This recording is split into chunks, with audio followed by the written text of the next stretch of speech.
to go out, you've tried to find solution, you've tried to be an I person, not blaming others, you've tried to not hold grudges, forgiving people, you've tried to relax yourself with music, dancing, cooking, and all the rest, you know, you've tried to watch comedies, but it's not working. This thing is totally not working. This is the time that you need a coach. It is the time that you need solution from somebody else, not yourself. All these 9 tips that I gave was a solution for yourself. We call it DIY, do it yourself. So DIY for releasing anger, they are the 9 tips that I gave. If you did not write them down, maybe I can say them again and you write them down if you want.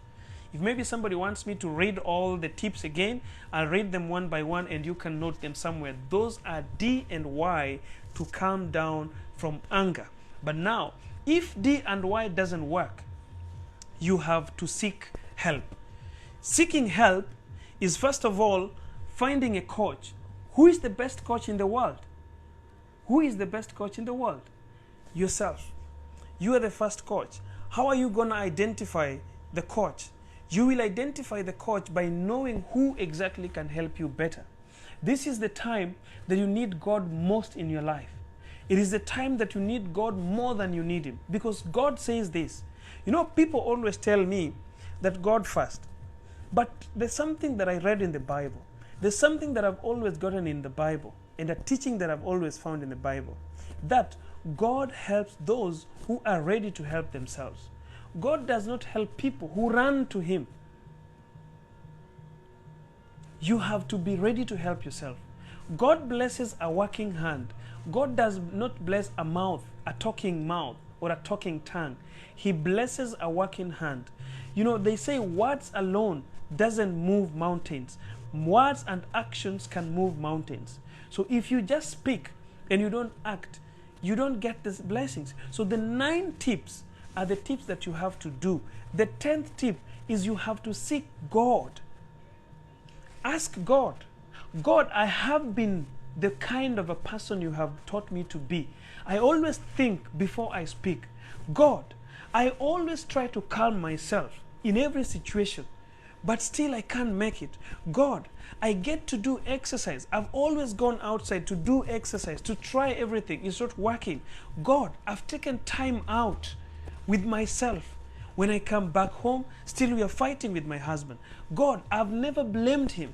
I always blame myself. I always try to find a solution to myself.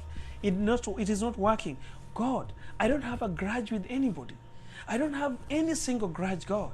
It's not working. Still I'm angry. God, I've searched for comedies. I've watched music. I've watched dances. It's not working. God, tell me. Give me hope. Show me the way. That is when God works. You see, I'll tell you why God is not working with a lot of people.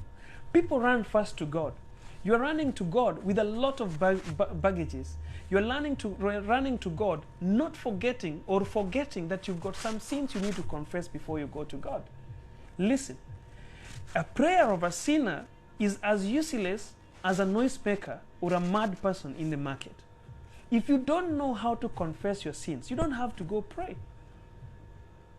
If you don't know how to get closer to God, your prayers are useless. So this is the confession. These tips I was giving here is the confession. These are the confession that you have to make. Confession is not going and telling God that, God, I sinned, forgive me. This is the way to confess. Confession is trying to get all possible means, because, listen to me, God knows what you want even before you ask Him. Hello? God knows what you ask even before you ask Him. Even before you say it. He sees your heart. He sees your brain. He sees your thoughts. So why are you rushing to ask Him? Do what you're supposed to do. Have a belief. Have faith in God. Go there and do it. When it's not working and you had faith in God, you had known how to confess your sins, you had believed in His working, you have a right to ask Him. You have a right to ask Him. Listen to me. One day I said, and it's a video I gave on TikTok as well, tell me a miracle that Jesus did without asking the people to give a hand. Tell me a miracle, Jesus' miracle, that Jesus just did from nowhere. A person did not work hard for it. Jesus' first miracle, there was water. Water was not from God. Water was from the people. Jesus asked them, "You're asking for wine. What do you have?" They said, "We have bowls of water. We have jars of water," whatever you will call it. And Jesus turned that water into wine. Jesus did not tell God, "God, give us wine because we don't have wine," and then wine came from heaven to down. No. People worked for it. I hope you're understanding my point. When Jesus fed the 5,000 people, he never fed them for free. He asked them, "What do you have?" He asked the disciples, "What do we have?" The disciples said that there's a young man here who has loaves of bread and fish. And that is what was used to feed the 5,000. So we are missing the works of God. We are missing the power of God. We are missing the miracles because we don't know how to approach God. We are just approaching God aimlessly. You just go. I'm going to pray. You are praying for what? What do you have? What have you presented to God? What are you presenting to God? Abel and Cain, went to pray, but God told them to bring their sacrifices. When Cain came now to kill Abel, they were presenting something and then praying. Tell me history in the Bible, even in the Old Testament, people who prayed to God with nothing. Abraham was told to offer his son for the blessings to come. People, hello? If you've never been taught this in church, I don't teach in church, I teach on social media like this. I'm not a pastor, I'm not an evangelist. I'm just a person who reads the Bible, a person who believes in God. I'm just a motivator. I'm a life coach. But I coach people looking at what Bible teaches us. I don't want to teach you to give me an offering. I'm not asking for a tithe. I'm telling you what you're supposed to understand. There's no one who was just blessed because of that. The only people who got something free of charge were the Israelites who were walking from Egypt to Canaan. Do you know the reason why? They got manna from heaven and it came without them working anything. There was nowhere for them to farm. They were in a foreign land. They could not work. God had not taken them to the promised land. And that's why God sent manna to Israelites when they were moving to Canaan, because they could not work. They were in the desert. They were in a foreign land. They could not put their hands down. That's why God sent what? Food.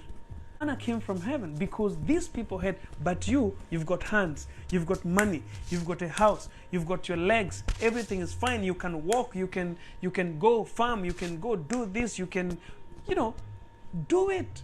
What you need inside you is a belief and trust in God. Then go ahead and do whatever you want to do. If it doesn't work out, I'm telling you, if you will do what I'm telling you today, know how to confess your sins. Get to work. Ask God later why it did not happen. God's blessings are there, people. Miracle is still there. Miracle works. I've seen a lot of miracles happening. But it's not working to us, most of us, because we don't know how to seek miracle. We think that running to a prophet somewhere or running to a certain church or watching prophets, this, can I prophesy? Can I prophesy? Oh, prophesy papa, prophesy mama. These things are not going to work for you because it is not even working for them. It is not working for them. It won't work for you. Anyway, I think I went too deep into religion, right? So guys, that's it. Now I'm accepting questions. If you have a question you want to ask, but before I do that, let me just read for you the 10 tips you need to understand for you to get anger out of your garden, out of your farm, out of your life. Thank you more, really. I'm so much contented with your session. All right, that's really blessing. Bro, repeat the tips. So I'm gonna repeat the tips one by one. I saw Molly somewhere. Molly, so guys, these are the 10 tips you can use to release anger from your life. Number 1, think before you speak. If you are writing, please write it. I was a teacher before. I was a teacher some 10 years ago, 2009, 2010. I was a teacher. in one of the schools back in Kenya. So I always know how to give people some tips and write them down. So write down notes, class. 2, once you calm down, express yourself. Be somebody who can express himself or herself. Number 3, get some exercise. If you cannot do anything, if you can't calm yourself down, get exercise. Number 4, write it down, class. Take time out. Go out. Take something. What is not that. Number 5, find a solution to your anger. You can, get to solve your anger. Be an I person. Talk about yourself. Don't talk about your partner. Don't talk about your spouse. Find out what is not that you're doing right. What are you not doing right that is making you to be angry and also your spouse to be angry? Number 7, sorry, don't hold grudges with anybody. Don't hold grudges with your spouse. Don't hold grudges with yourself. Forgive and find space to get these people back into your life. You've got to get some relaxation skills. Get something that relaxes you. Maybe music, yoga, massage, everything that relaxes you. Get it into your head. Then search for comedies or search for something that is humorous, something that is going to make you smile, something that is going to make you laugh. It's going to calm you down and release anger from your body.